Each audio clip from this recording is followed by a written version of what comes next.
मैं Gulbarga district administration से एक सवाल पूछना चाहता हूं। Why this Kolaveri? Why this Kolaveri?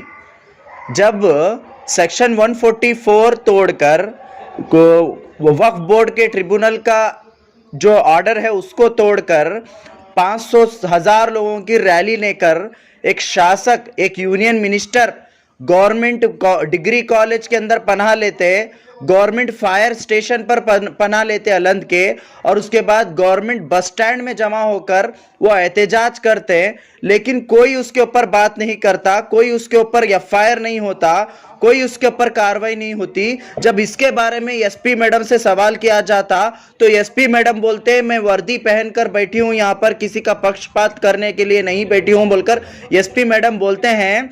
लेकिन एसपी मैडम सिर्फ उन लोगों के ऊपर सेक्शन 144 तोड़ने पर सिर्फ और सिर्फ कोर्ट में एक पिट्टी केस, एक पिट्टी कंप्लेंट दर्ज किए हैं। उसके अलावा उन लोगों के ऊपर कोई कार्रवाई नहीं करे। जो गवर्नमेंट डिग्री कॉलेज में वो लोग जमा होकर वहां पर झंडों के साथ बड़ी बड़ी लाठियां लेकर खड़े हो गए थे, उनके पास पूरा प्रिपरेशन था, सब कुछ रहने के बावजूद, और ओपनली सोशल मीडिया पे वो हिंदू बनाम संगठन के नाम से वो लोग डाल रहे थे कि हम दरगाह, लाडले मशाक की दरगाह को तोड़ेंगे और वहां पर मंदिर बनाएंगे। ऐसे ऐसे स्टेटस व्हाट्सएप पे रख रहे थे जिसको कम्युनल हार्मोनी को डिस्टर्ब करने के लिए पूरे तमाम चीजें वो लोग वहां पर कर रहे थे। वो चीज एसपी मैडम को और डिस्ट्रिक्ट एडमिनिस्ट्रेशन को नहीं दिखाई दी, लेकिन अलंद के अंदर ये बोल रहे हैं कि हजारों लाठियां मिली, पत्थर मिले, सब मिले। क्या आपका इंटेलिजेंस क्या सो रहा था? क्या नींद की गोलियां लेकर सो रहा था? क्या आपको नहीं पता था कि इतना सेंसिटिव केस है बोलकर? क्या आपको नहीं मालूम था? क्या आपको नहीं पता था इसके बारे में? फिर भी आप लोग क्यों काम नहीं करे? जब आपको लकड़ियां वहां पर मौजूद थी बोलकर मालूम हुआ, जब आप वहां पर आपको मालूम पड़ा कि वहां पर पत्थर रखे गए हैं मारने के लिए, तो आप क्यों सीज नहीं करे वक्त से पहले? जब आप बोल रहे हैं कि 28 को ही बिफोर एक दिन पहले ही आपको मालूम था, आप एफआईआर भी करे थे, वो करे थे, ये करे थे, आप दो जगह दो बयानबाजी कर रहे हैं। आप एक ओहदे पर हैं, आप एक आईपीएस ऑफिसर है, आप एक आईएएस ऑफिसर है, आप लोगों को किस तरीके से बात करना चाहिए आपको खुद को नहीं मालूम? अगर जो लोग गलत किए हैं, जो लोग लाठी उठाए हैं, जो लोग पत्थर उठाए हैं, बिल्कुल उनको सजा दीजिए। आप कौन नहीं बोल रहा है आपको उनको अरेस्ट करने के लिए? कौन नहीं कह रहा है आप उनके ऊपर कार्रवाई करने के लिए? लेकिन आप लोग क्या कर रहे थे? आप लोग सो रहे थे क्या?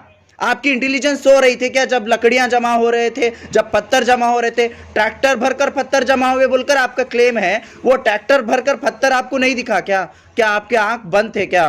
तो ये सबसे बड़ा सवाल है।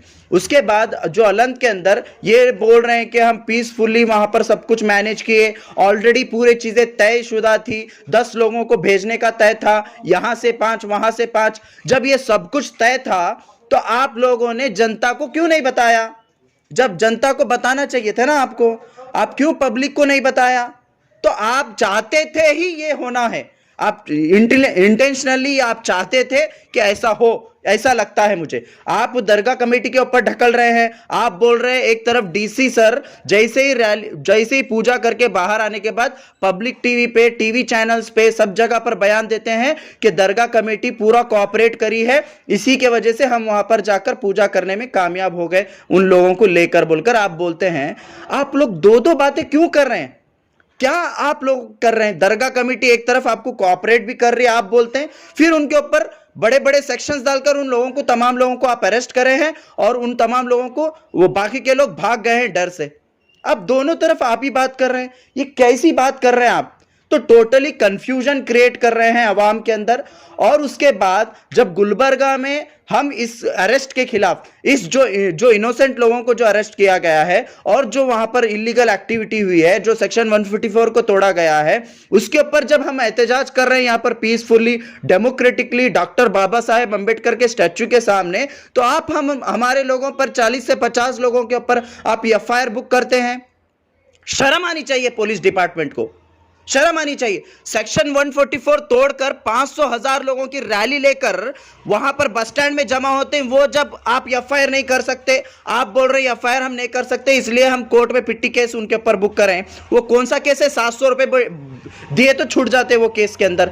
लेकिन यहां पर जो पीसफुली, जहां पर सेक्शन 144 नहीं है, कुछ भी नहीं है, पीसफुली जमा होकर एक साइड पर खड़े होकर, कोई ट्रैफिक डिस्टर्बेंस नहीं, वहां पर खड़े होकर प्रोटेस्ट कर रहे हैं, तो उनके ऊपर एफआईआर बुक करते हैं आप। तो यहां पर क्लियरली समझ में आता है कि डिस्ट्रिक्ट एडमिनिस्ट्रेशन टोटली बायास्ड होकर काम कर रहा है। तो इसी के लिए हम सरकार से डिमांड करते हैं कि इमीडिएटली इसके ऊपर फेयर एंड क्लियर इन्वेस्टिगेशन हो। हम लोग भी फैक्ट फाइंडिंग रिपोर्ट निकालेंगे और फैक्ट फाइंडिंग के साथ में एसपी और डीसी और जितने भी यूनियन मिनिस्टर और जितने भी लोगों को कटघरे में खड़ा करेंगे। हम लोग ह्यूमन राइट्स जाएंगे और women and children welfare department को जाएंगे। आप बोल रहे बच्चे लाठी लिए, बच्चे पत्थर लिए थे, औरतें वो ली थी, क्यों वो क्या बस स्टैंड के पास आकर आपके पास आए थे? क्या आप जो प्रॉपर्टी उनकी है, जो दरगाह के पास जो प्रॉपर्टी है, उस प्रॉपर्टी को बचाने के लिए वो लोग जमा हो गए थे? वहां पर क्या हुआ? जब स्टेटस डाल रहे हैं, जब रैली निकल कर आ रहे हैं, जब सब कुछ एकदम लोगों के दरमियान में एक नफरत और एक भय का माहौल क्रिएट किया, इनको लाठी उठाने में, इनको पत्थर उठाने में प्रोवोक क्यों किए? खुद यूनियन मिनिस्टर, खुद बीजेपी के शासक, वहां के तमाम लोगों ने प्रोवोक किया। जाहिरी बात है, जो लोग अनपढ़ है, जो लोग नॉलेज नहीं रखते, वो लोग क्या करेंगे? अपने घर को बचाने के लिए कुछ ना कुछ करेंगे ना, कुछ ना कुछ करेंगे। तो आप उनके लिए क्या किया? आप लोगों ने पहले अवाम को कॉन्फिडेंस में नहीं लिया, लोगों को कॉन्फिडेंस में नहीं लिया। आप लोग समझ गए कि सिर्फ दरगाह कमेटी के चंद लोगों को लेकर या चंद जो सो कॉल्ड पॉलिटिकल पार्टीज के लीडर्स को लेकर आप समझ गए कि पूरा कॉन्फिडेंस में आ गया। क्या ऐसे आईएएस आईपीएस ऑफिसर ऐसा काम करते हैं क्या? जनता को भी आपको कॉन्फिडेंस में लेना होगा। आप लोग कब से लीडर्स के ऊपर भरोसा करना शुरू कर दिए? आप लोग कब से इन लोगों के ऊपर डिपेंडेंस होना शुरू कर दिए? वैसा है तो आप लोग अपनी वर्दी छोड़िए, अपना पोजीशन छोड़ दीजिए। सैलरी लेकर क्यों काम कर रहे हैं आप लोग इतने बड़े बड़े पोजीशंस पे? तो आप लोगों की गलती है, टोटली डिस्ट्रिक्ट एडमिनिस्ट्रेशन की गलती है इसके अंदर, पुलिस डिपार्टमेंट की गलती है इसके अंदर, और वो पॉलिटिशियन जो इसके मीटिंग्स के अंदर जो मौजूद थे, वो तमाम पॉलिटिशियंस भी इसके अंदर गुनहगार है। इसीलिए ये आम आवाम सफर कर रही है। मैं एसपी मैडम से और डीसी सर से यही रिक्वेस्ट करता हूं, यही डिमांड करता हूं, जिन लोगों को भी आपने इलीगली इनोसेंट लोगों को जो अरेस्ट किया है, उनको इमीडिएटली रिहा करें। हाँ, आपके पास वीडियोज हैं, आपके पास ऑडियोज हैं, जो कुछ भी हैं, आप उनके ऊपर कार्रवाई करिए। इनोसेंट्स को छोड़ दीजिए, उनको ऊपर हरास मत करिए, और वहां जो 144 लगाया गया है उसको नॉर्मलाइज करिए और जो रेगुलराइज करिए दरगाह को। वहां पर अभी तक अज़ान नहीं हुई है, अभी तक नमाज नहीं हो रही है, जियारत नहीं हो रही है, रेगुलराइज करिए। बहुत सारे लोग वहां पर परेशान हैं, वहां पर रोजमर्रा की चीजें परेशान हैं, तो वहां पर नॉर्मलाइज करिए और लोगों को आसानी करके दीजिए। यही मेरा डिमांड है।